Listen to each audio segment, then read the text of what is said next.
Hey guys, welcome back to the channel. I just finished working out, so if I look rough, that's why. Anyway, I just finished watching episode 2 of Dandadan. So I'm starting to kind of understand this show as more of like a parody. And I don't know if this is the correct take, but it does not feel genuinely invested in the story that's happening. This episode, there was like a pretty good character moment where Ken is like, hey, Momo, like if you, Momo and Ken, I'm sorry, that's funny.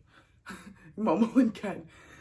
There's this part where Ken is like, hey, like I know, like after all this shit is settled and done, you don't have to talk to me anymore. And sorry for getting you in fucking trouble. Or like both of them got each other in trouble pretty much by telling each other respectively to go check out these aliens, go check out these ghosts in this school, in this hospital, or whatever.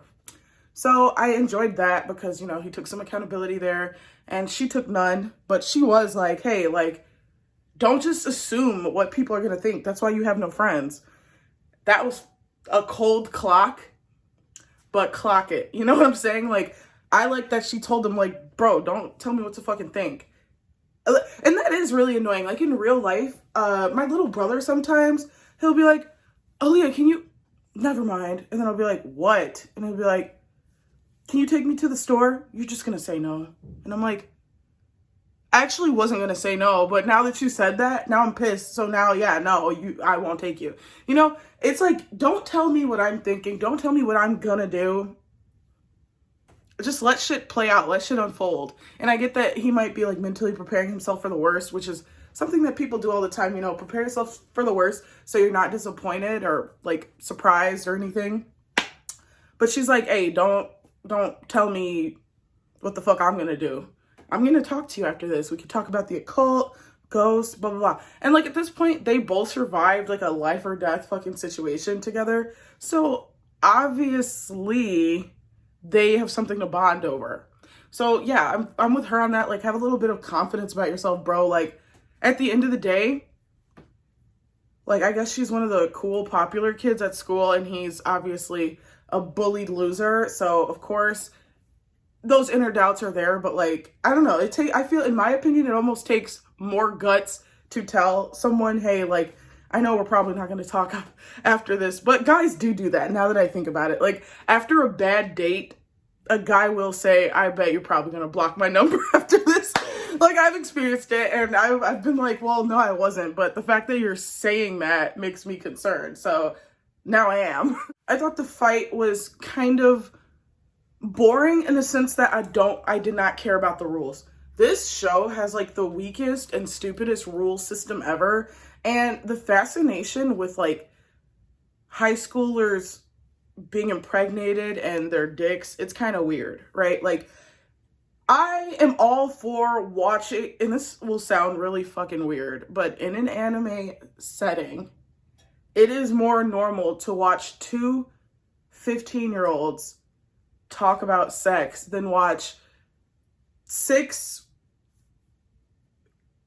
ageless aliens talk about forcibly impregnating, a girl, or a grandma talk about eating a boy's weenie, as they call it in the show. It's just like a weird fascination with it that does give fetish content, And I do think it's probably going to be plot relevant since this series started with Momo being like, yeah, I'm a virgin. Proud V-card owner over here. And Ken doesn't have a weenie, right? So like, I feel like that's going to be plot relevant at some point. So he probably wants to break the curse, or she's probably at some point going to tell him, hey, like if you break the curse, you and I can smash. And that's probably gonna be what like motivates him for real to break the curse. Now let's talk about these rules. The rules of this fight were like, hey, get this sumo wrestler guy to touch the ground. Lame, boring, and it doesn't work. So that was good. Now when he beat her ass, she fell into the wall, so she was able to put the talisman back up. That was good. It was kind of like a twist that I liked. It was giving very much fourth floor from Chainsaw Man, but that's neither here nor there. But why the fuck did she survive that? Is she some kind of super being? I know her grandma was like a medium for spirits, but at the end of the day, she was being crushed by this huge alien, punching her through cement. I'm so sorry. Your skull is made of bone, but cement, in my experience, is harder than bone. Why the fuck is she still alive? How did she survive that? Does she also have, like, super fucking powers or some shit? Like, she's a medium because of her grandma, sure, okay. Why didn't she die when she got punched through a cement fucking wall? Like, that made no sense to me, and I don't understand it. So, like, the rules are kind of weak, and they're kind of shitty. So it makes me believe that this kind of is like a parody of a Chainsaw Man that kind of takes its rules seriously. Even though Chainsaw Man kind of gives parody too, but it takes its rules more serious than this shit, right? It's a parody of, like, you know, like JJK also. I feel like it's a parody of that. It's a parody of the, not seinen. What am I thinking of? Whatever that fucking anime genre is called. Guys, it's really early in the morning. I'm trying this new thing where I work out early in the morning because my friend said it's better for you. Anyway, okay. Let me reorganize my thoughts. Like, it was almost giving parody. Like, it was giving, like, Stranger Things, but, like, buddy cop, because there's only 2 of them. And for that reason, like, I was kind of, like, getting bored. Like, I don't necessarily enjoy the way the 2 play off of each other. I like the fact that, you know, it's like kind of leaning into shoujo territory, and that's not the word I was looking for earlier, by the way. I'm still thinking of whatever that word is that's like seinen, but it's for like little ass fucking kids. That's what the show gives. Starts with an S too, right? There's seinen, shoujo, and whatever that other S word is. That's what it is. It's for kids. It's not serious. It's, you know, and then everyone is fine at the end of the day. That's what it's giving, you know? And it's kind of giving Monster of the Week, which is cool. I have no problem with Monster of the Week. I loved Hellgirl, and Hellgirl was very much Monster of the Week. So, I don't know. I just felt that this show didn't take itself seriously, and I was wondering, you know, I was trying to feel out for myself, like, is this in a charming way, or is this like, why am I even watching this, you know? But the character moment between her and him was pretty touching. I liked that, where they sat down and, you know, of course she has the I'm changing scene. This show really likes little kids in a weird way. Like, it doesn't feel natural how the positions that they put this girl in. And like, I hate when the aliens say, hey, I want your banana. Like, what the fuck does that mean? This is a girl. Maybe you want her womb or something. I don't know, but it just freaks me out a little bit. I also want to talk about how fucking disgusting, well, not disgusting, but how Ken's monster form is a very hideous, ugly knockoff of Kaneki Ken, right? And then he starts talking like white hair Kaneki. Bro, like, it would be my biggest fucking disappointment to go out to like an anime convention in my Kaneki Ken ghoul mask and someone think I'm fucking Kin Takanaka or whatever the fuck his last name is. Kin Tagalog. I would fucking off myself if somebody thought I was Kin Tagalog. And I think I've seen some people at anime conventions dressed as Kin Tagalog. I know that's not his last name, but I forgot it. Takakakara or some shit, whatever. I have seen some people cosplaying him, and I've been like, what the fuck is that? Like, it looks like Kaneki, but like in a stupid way. Like, it's dumb Kaneki. And that's kind of another reason why I feel like, oh, this is like some sort of parody work, right? But yeah, his monster form is uninteresting. The powers that Momo has are unexplained. And I think his monster form is too derivative. Like, he literally looks like a ghoul. Come on. He literally has, like, the ghoul vectors and shit. Like, I think his transformation at the end of episode 2 is really cool. Like, honestly, like, from an animation standpoint. And the pose he did at the end was pretty cool as well. But other than that, like, it's... And at this point, it's very hard to avoid being derivative. But this almost feels like a parody in a way where it's like, if you don't take this serious, why should I take this serious? I'm probably gonna watch the whole thing just to tick a box. Like, hey, that's another anime down. because my list is so long. I don't know what made me rush this to the front. Oh, I do know. That TikTok. That I can't even watch anymore. TikTok was banned in the US. I should have saved it to my phone. Can't even watch that TikTok. So hopefully by the time I finish the series, TikTok is back. But that's what that is. Anyway, stupid little predictions for the next episodes coming up is that they're definitely going to want to smash each other, and he doesn't have a weenie, so they're going to be like, okay, let's get this curse broken ASAP.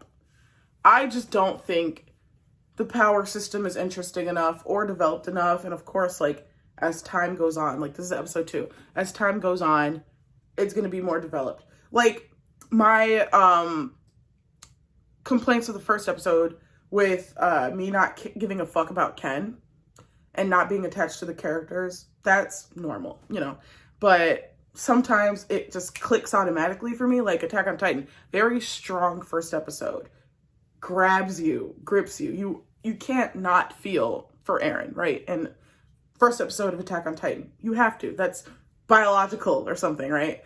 So like with this show, it's like, it's hard in the first episode to care about either one of them. They're relatable, but it's hard to be invested. So episode 2 did make me a little bit more invested in the two of their bond, but not enough where it's interesting. Like, I need some character who bounces off of them, because they're both like avoidance. They're both avoidance. So when they come together, you know, it's giving tsundere energy, which is fun sometimes, which is cool. And it's focused on like, I feel like the plot sucks so bad because the show is mostly focused on these two characters bond and how they feel about each other, which is a, you know, it's a pretty good device to use sometimes, but the plot also has to be developed. Like, where is this going? Where's this going? What's the goal here? Okay, to get him back to his body. Cool, you know, done before, but again, you know, it's hard not to be derivative. But what is interesting about this case, besides the fact that he doesn't have a dick? What is the thing that sets this apart from a Jujutsu Kaisen? Besides the fact that JJK felt a little bit more like it took its power system more serious, right? Why do I care about Momo and Ken? Why do I care about where the plot is going? Because it literally just looks like, with the Easter eggs that have been laid out so far, it just looks like this show is going to lead to her losing her virginity to him. Which, why do I care about that? Why do I care? Why do I give a fuck? You know, it's like, it's almost like the world is so much bigger than this show makes it seem. So it's like, where are the impacts on other people with these like ghost things? Not that I'm saying like this 15-year-old boy needs to care about, oh my God, if this curse gets out, like this town could be obliterated. Not, you know, and obviously this is the second episode. So of course the stakes are going to rise. Well, hopefully the stakes are going to rise as the episodes progress. But as of right now, with the Easter eggs laid out so far, it just looks like this series is leading in a way for Momo and Ken to have sex. And I'm sorry, I don't give a fuck about that.